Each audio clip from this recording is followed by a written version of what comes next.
Kalau lenguh punggung kerap berulang, itu tandanya urat saraf dah mula tersepit. Sebab bukan semua sakit punggung tu datang dari otot. Ada yang datang dari saraf yang dah lama kena tekan dan bengkak dekat bahagian bawah badan. Kawan aku dulu jenis kerja duduk lama. Drive lori, kadang angkat barang berat. Mula-mula dia ingat lenguh biasa je. Sekejap okey, sekejap datang balik. Dia ingat salah duduk, pergi urut, tampal patch panas, makan ubat tahan sakit. Tapi makin lama, sakit tu makin pelik. Kadang rasa mencucuk dekat punggung sampai turun ke paha. Nak bangun dari kerusi rasa mencengkam. Nak tunduk pakai seluar pun pedih. Duduk lama sikit terus kebas. Dia try macam-macam. Senaman YouTube, jumpa tukang urut, pergi chiropractor. Tapi sakit tetap datang balik. Lepas tu baru dia perasan, setiap pagi punggung rasa keras. Duduk lama dalam kereta terus menyucuk. Malam susah tidur sebab bahagian bawah badan berdenyut-denyut. Lepas jumpa pakar saraf, doktor cakap straight, ini bukan sakit punggung biasa.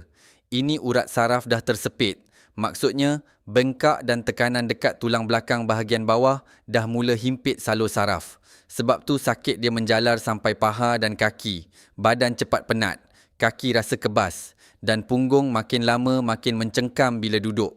Aku terus recommend dia cuba kapsul skiatika, campuran herba tradisional yang bantu kurangkan rasa mencucuk dan tegang pada saraf, bantu legakan punggung dan kaki kebas, kurangkan rasa sengal bila duduk terlalu lama dan bantu badan rasa lebih ringan bergerak semula.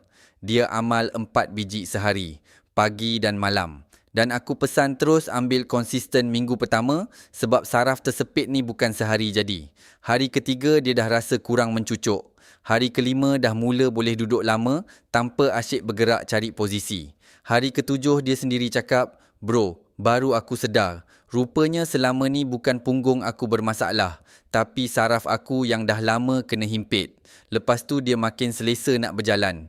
Tidur malam pun dah kurang terjaga sebab sakit. Nak drive jauh pun dah tak seksa macam dulu.